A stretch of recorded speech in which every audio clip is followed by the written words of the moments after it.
Yeah, I can take the train through Statesville.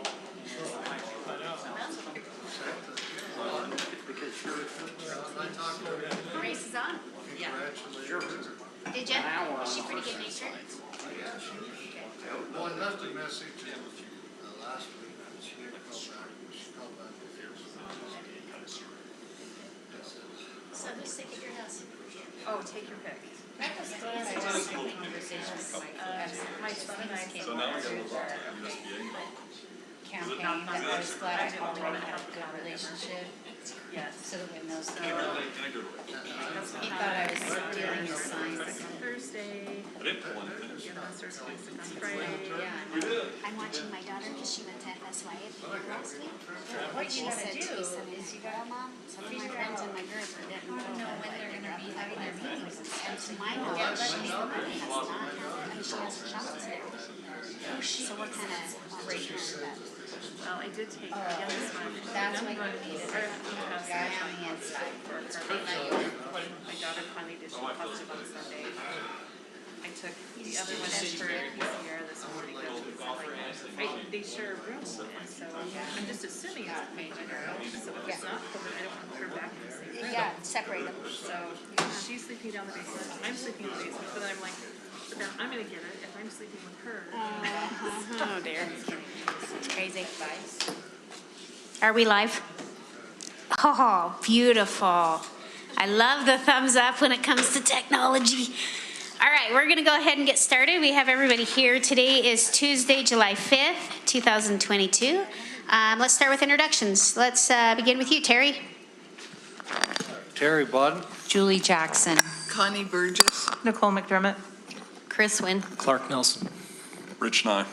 David Garrett. And Karen Winder. So welcome all who are here in our presence. Handful of you, and hopefully more are listening online. July is kind of an interesting month because we still have business that happens, but school's out and most people are off. So, well, teachers are off, let's put it that way. All right, we're going to jump right into our admin report, or status of projects. We'll turn the time over to Justin. I think Don just pointed to Justin. All right, Yeah, it's all yours. It's the Justin show for the next 45 minutes, and I'll wrap up in the last 5. Oh, okay. I'm going to keep you to your 5 minutes. Okay. I'm going to move quickly. If you've got questions, please interrupt me, but we won't take 45 minutes. Go ahead. You want to drive? Okay, just security projects. I'll give you some pictures here in just a second and show where we're at, but, sorry. Thank you, Ben. But the Oakwood and Woodstock are just wrapping up design, and the last four, you see up there, Valley Crest to the right. Yeah, thank you, Western Hills. Those ones are just started design, so that's where we're at with the security, and that will bring us to the completion when those 4 are done of all the elementary schools. So just kind of an update there.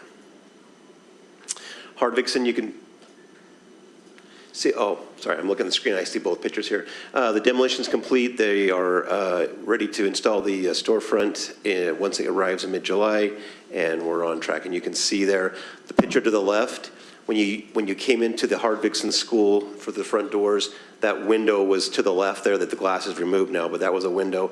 And then the next set of doors are to the right. And now the picture to the right, you can see the window has been cut to a door, and we will force all, just like the other schools, all the patrons will go through that door into the office before they can go into the school. If that makes sense. Hey, Justin, Yeah. do they still have that cool, I think I see there the etching. Do you still have all of those cool etching windows? They etched do. windows? They do. I think we will work with the school because I think some of those have to come out and be replaced with newer glass. The reason those were there, obviously, was they're big sheets of glass, and kids and parents they were so clean they'd walk right into them. And so the etching was there to help you understand that's not a through, right? That's a glass. Don't walk into this. So we'll see how things shape out. But with the new design of secured vestibules, there'll be horizontal mullions in there that will break that glass up, and it won't seem like a vast expanse, if you will. But they are very nice, you're right. So that's Hardvixen. Rolling Meadows, kind of the same report. Demolition's done, waiting for the storefront and on time for delivery or completion there. You see they've torn down some of the storefront there and clearly underway of construction and flooring there. So both will be done, and I'll be excited to have those two behind us. William Penn has just been awarded last month, thanks to you all, and we will begin here shortly. They begin mobilizing, getting long lead items in place is always the chore. And there's quite a bit of work to be done on the outside of the building at William Penn, and they'll start that before they get in. In the meantime, the school and the front office have moved to the west, very west, northwest corner classroom. So you would walk past the front of the school and around like kids line up right now, and that's how you would come in to the new front office. They'll have cones directing traffic, and I know that Nicole has sent out flyers to the patrons in the community. So for the next 3 or 4 months, that's where the office will be. Nothing, no pictures there. Here at the GEC, the cafe underway, demo, the dishwasher has arrived, beginning to install the new flooring and paneling, and should be done by the end of August. Here's just some of the lovely behind-the-scenes photos there in the wall and the floor. It will be nice when it's all said and done. Upstairs here, also on the 3rd floor, James Taylor's area on the GTI 3rd floor, pharmacy and animation. A lot of demolition's been done, and moving around electrical, plumbing, painting's already started to occur. I'll show you some pictures here. So here's the pharmacy lab. They're opening that up and making it more of a real-to-life experience for those kids that are in that program. Electrical panels and drywall being hung, ceiling being repositioned there. Sorry, that was that. So that's the end of those, the animation lab. So what class is that for? So animation, I haven't had a chance to take that class, but yeah, they have the, what are those called? It's computer animation. Right. It's just called computer animation? I think they offer two classes in that lab space. I don't have the actual core titles offhand. Okay, that's all right. I know part of it, they have the fancy goggles they put on so they can see 3D, so it's pretty fun. Yeah, different virtual reality setups as well. Granger High School, this is dealing with the football field turf replacement and the installation of a cool-down system. Some good imagery here. The cool-down system is going along the perimeter. Again, that consists of those 6 very powerful water cannons that cool down the field in less than 15 minutes. And then the synthetic turf should begin to arrive this week, and installation to go down in time for, we're going to call it an August 1 release. First week of August, kids will be back on the field. A little bit of detail on this 4-inch line that's being dug in the trench. And it's about 2.5, 3 feet deep, just for scale of reference. And then those connect to a 2-inch line that feeds those 6 water cannons. Hey, Dawn, is this just specific to Granger, or do we do this on all of our high school football It's the new fields? standard. And so as the field replacements come in, we add the cool down system. Okay, so is this our first? No, this or- would be our 1, 2, 3, 4. This will be 5th, and Taylorsville will be 6th this Okay, summer. so more have them than not. Correct. And what's happening with Kurt? So Kurt, we can talk about that in the field maintenance slides towards the end if you'd like. Taylorsville High, again, we do have a donor doing the field surface and the district doing the water cannon system. Again, super similar, same trenching, same water cannon system, and that's underway as well. And we believe we'll start to see field turf arrive on about the 2nd week of July. I'm going to call it 12th through the 15th for the turf to arrive and get its installation done over a couple of weeks as well. Cottonwood High School, we spoke about this last time where we split up the duties. Again, remember that was $1.5 million bid, and so we just decided that we were going to take some of it in-house. This shows some of the updated framing, moving the future sound booth down to the first floor. It's a little more practical, but it's also how professional theaters are really starting to stage things, is ground level experience so they can monitor lights and sound from there. Again, so we're doing some of the framing. We did all of the high voltage electrical as well. There are some structural modifications to take place to allow the speaker arrays to be hung when they arrive later this fall. And I had a conversation yesterday with Michael Douglas, our new principal there. He was concerned about the seating that they lost in the back of the auditorium, but we're still above 3,000. I think we're 3,005, if my memory serves me correct. So we're over 3,000 still, even though we took 2 or 3 rows out to create this back of house nice AV space. Also important that it's ADA accessible space as well. Can you remind me how this impacts fall productions and performing arts? Fall productions, there's coordination in place for rental units because the permanent equipment will not have arrived by then. This should all be done, so it should be cleaned up, and then they can either use the existing sound system or a rental until the new stuff is in place, either January or February. Westlake, as we're progressing there, you'll see some pictures here in a minute. The foundation and footings are roughly 75% complete, which is great, and approximately 20,000 square feet of the floor slab has been placed there. You can see slab there. If you haven't driven by out there, you should go by and look. You can now kind of see the perimeter of how much the site that the building's going to take, and it's quite a ways to the south versus where the old building sat. So it's interesting if you get out there. Anyway, those are 2 slides there. Stem wall here in the commons area, and just more underground plumbing there for locker rooms. You can see they're going in. I know you'd be excited to see this fire protection line installation process, but it's very exciting in our world. There'll be a box around that so we can get down there and work on those valves if we ever need to. There is no major change orders or anything for this last month at Westlake, so there was nothing really that changed, I don't think, there. If no questions, we'll just keep moving. Skyline, lots of crazy things happening on up there. Good things, fencing continues to get buttoned up, grading in the softball area, which is great. We got the water line finally, and that was an experience, but we've got that, we hope, behind us. The flooring's going down in the gym and being stained in some areas and get ready to be painted in others. Interior floor finishes. The pool, and then you'll see the pictures here in a minute of the pool the old pool being demolished as we progress. Softball would be home plate there looking at the outfield. You can see the dugouts on either side there, and that's exciting to see softball taking shape. Gym floor there on the left, and then corridors on the right there with some of the fun colors of tile going in, or the flooring going in there.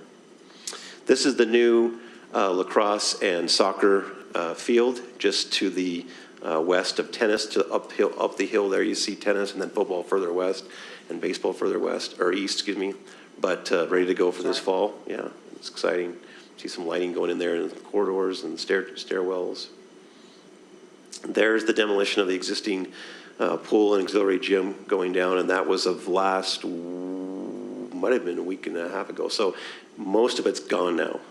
So we're serious about taking the pool and the aux gym down, which is exciting. I just want to double check. Forgive my naivety on this, but there's a separate softball field and baseball field?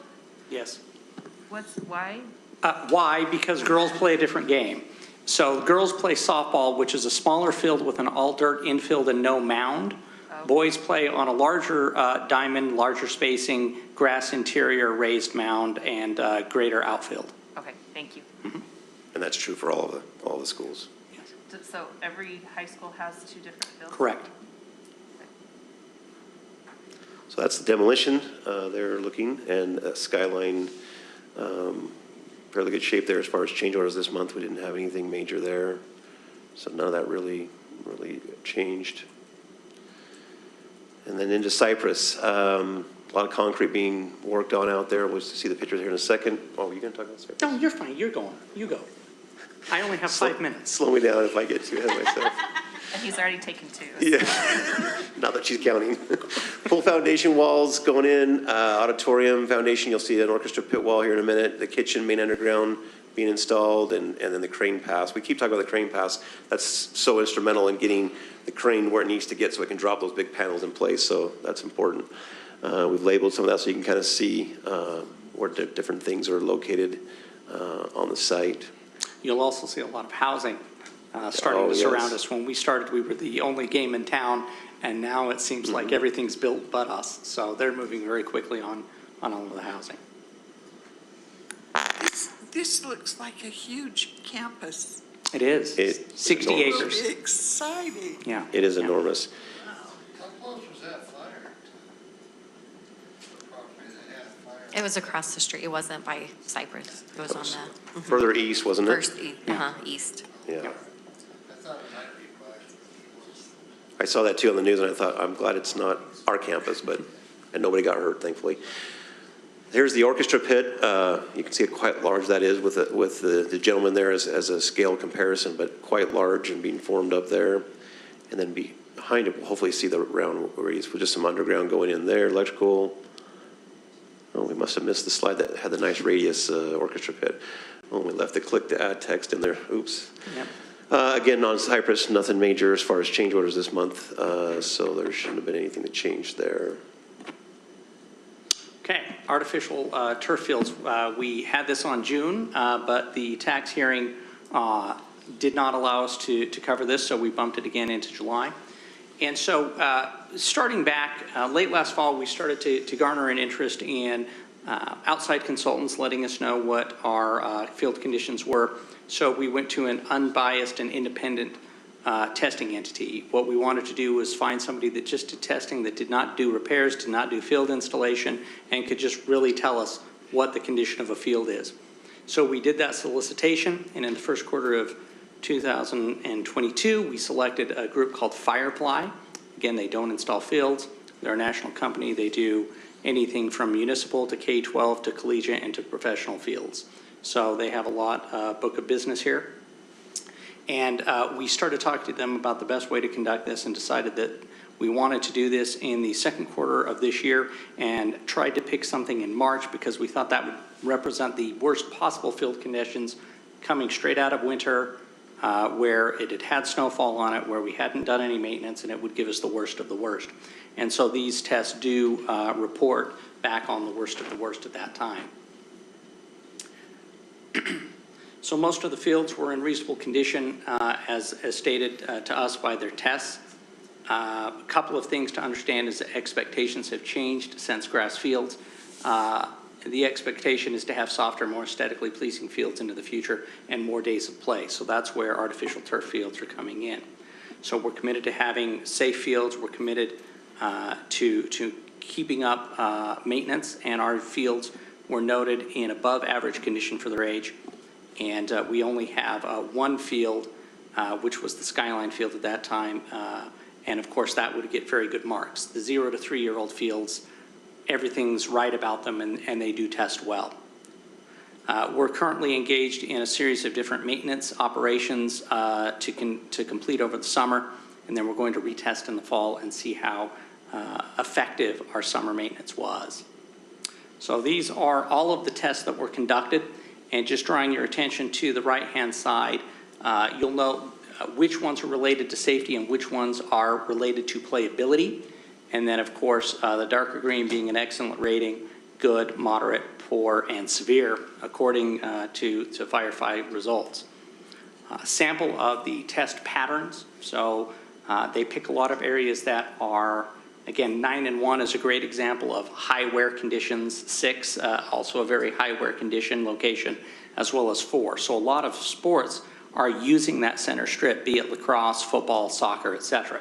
So these are the areas where you really do expect to see the greatest amount of wear and some of the most challenged tests.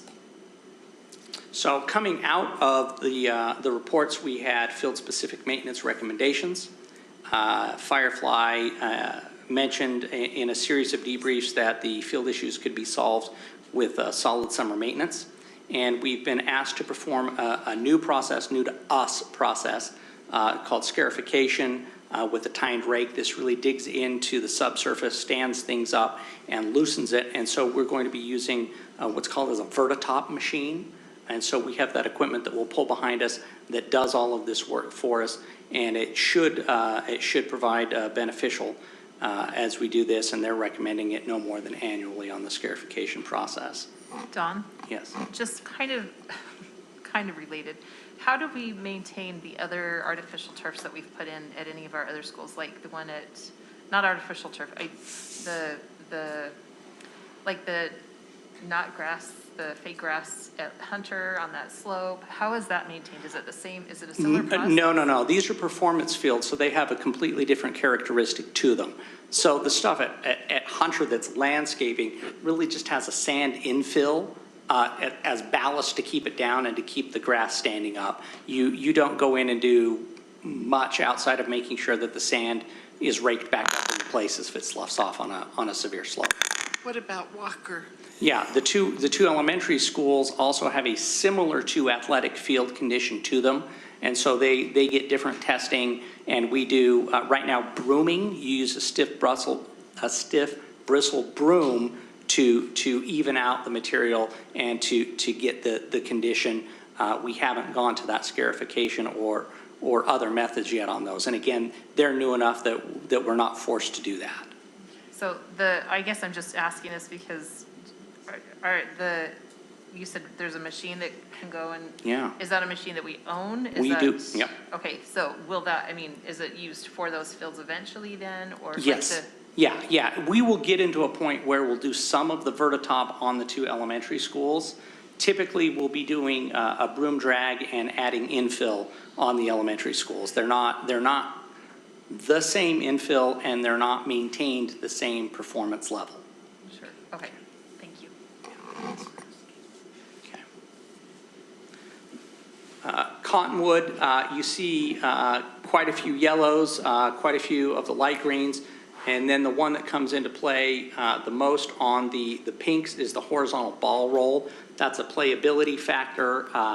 It really intuits that it's a fast field. So if you're playing soccer or running on it, it's a little faster than other fields. It is something that as we scarify and we stand up fibers, we hope to bring that horizontal ball roll back into check to slow things down a little bit. And we did have some segments of surface irregularity, but that's what the vertitop and the brooming will rectify. It just means that, yes, if you're walking out there, you can feel some ups and downs in it. There's some seam repair to be done and adding some infill. We've actually already ordered infill and placed it on the fields in preparation for the seam repair and the heavier maintenance that will occur in the month of July. We actually do have our seam repair scheduled to begin this week. Hopefully the 6th, tomorrow, the seam repair team will be out and working. They're the same team that's doing on state contract. They're doing the seam repair, and then they go and do the installation of the Granger field. So they've mobilized their team, and that's who will be out doing some of that work, and then we follow with the heavier lifting. Cypress, for its age, remarkable condition. We did have a couple of spots that we had to add some infill to, and then we'll go ahead and go out and do seam repair, and then drag that and do the grooming as necessary.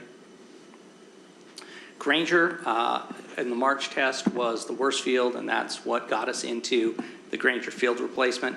Firefly basically intuited you're not going to save it for much more than maybe you could get the fall season out of it, and they were quite skeptical about it at that time as well. So that's when we initiated the design and bid for the field replacement.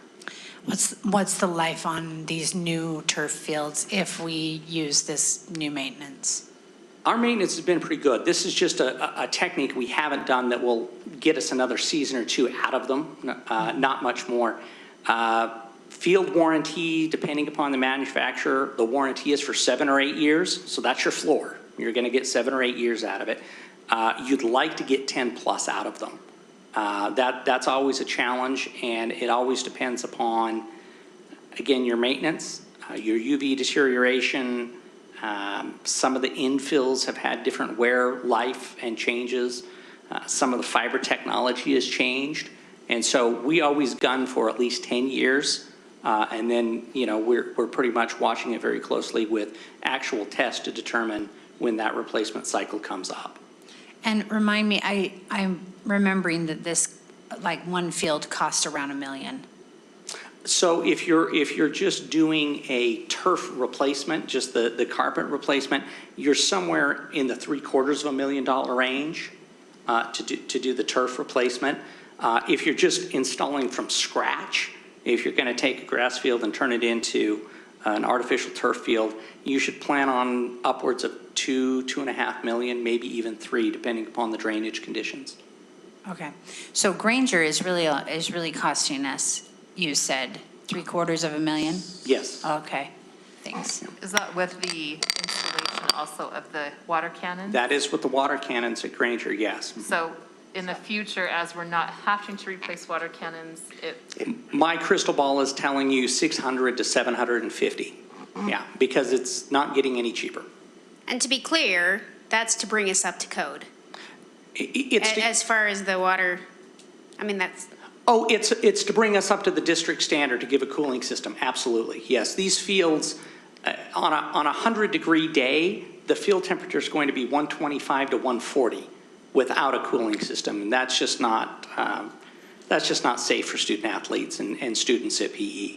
So those are kind of industry lessons learned that we should be doing these installations. So I have a question, as patrons use those not when school's in session. Yeah. Will you have the water cooling like during the summer, just when the students play? Yeah, we're really that's really okay. just save it for when the kids are going to be using it. Okay.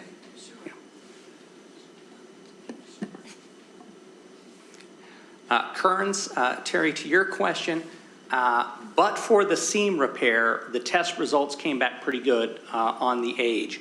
This was one that had the most open seams of any of the system. I think we have, in the others, we were measuring in the dozens of feet. In this one, we were measuring in the hundreds of feet. And so this particular system will have a lot of seam repair, has had some new infill already placed. What's very interesting about this field and why we're getting some of the good marks, that we did take the Vertitop machine out and do this a couple of years ago. So this was one that we've used a Vertitop machine on, and we can pretty much say that we'll be getting some decent force reduction and playability out of this, but we have to wait for the seam repair to be done before we take the equipment on it. Again, seam repair is over the next week approximately, and then the Vertitop, yeah, in all of the fields, and then the Vertitop will start through the month of July. So it should be pretty safe for them. Yes, yes it will.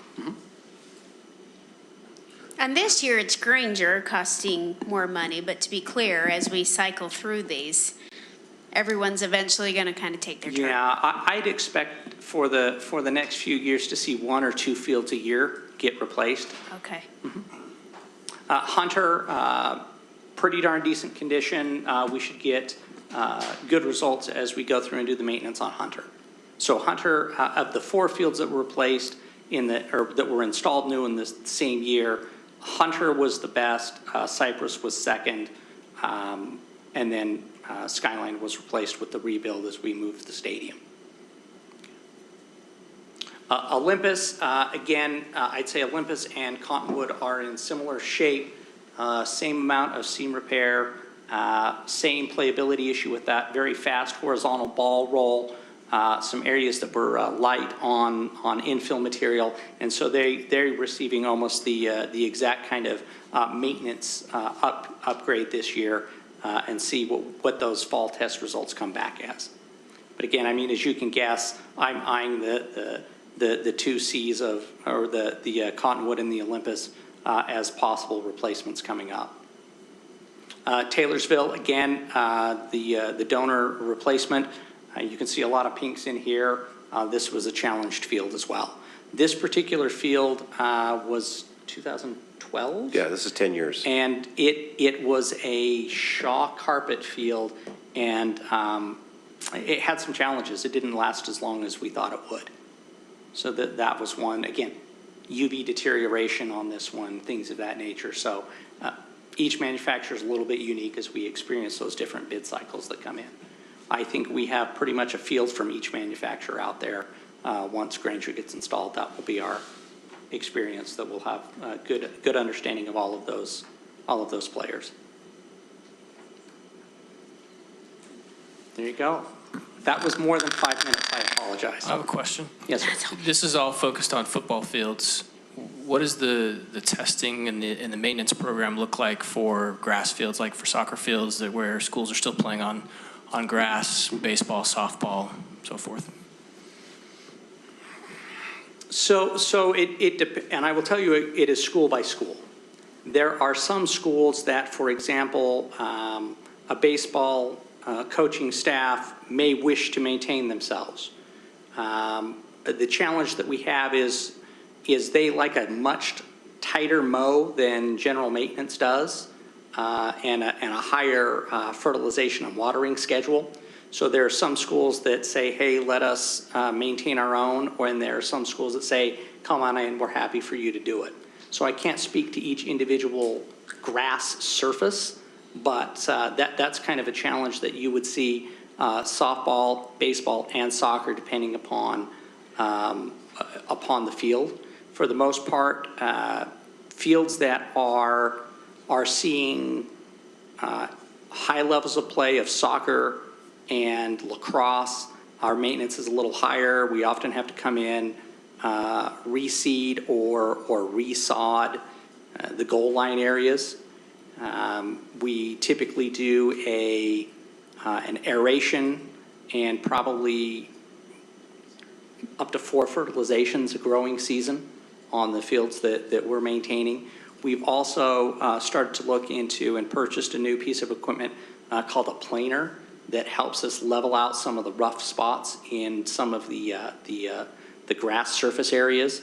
I'm thinking particularly of the Kearns softball field. It's a little uneven. It doesn't have good playability. And so when we get some staff time available, we'll go out and plane the surface and try and get that playing surface back into a smoother, more level field. We're also watching very closely the drought conditions. We're challenged by some of what we'd like to do for maintenance because they're high water users. So if we were to plane a field, for example, it takes it down almost to its root structure, and we have to do some very intensive watering and fertilization to bring it back up. We didn't think this was the right year to do any of the super intensive maintenance regimes. I have a question. So Cypress plays baseball at the Magna do. Copper Park. Do Yeah. they maintain that, the No, the county, or do the we county have a- maintains that, and that's going to become an all artificial turf, including artificial turf infield system as well. And again, for each baseball field, it's approximately a $2.5 million upgrade to go to artificial synthetic playing surface as well. I would say softball's a little bit less than that, not much. I'd say if you were to do softball, you're probably in the $1.5 million to $2 million range. So do we rent that? Is that a contract we have with them, or how does that work? There is some sort of arrangement. It's so old, I don't know what that arrangement is. Yeah, but that'll all move once they get their new larger campus. And then, of course, girls softball was at the Brockbank campus, and so it'll all be consolidated on the single campus.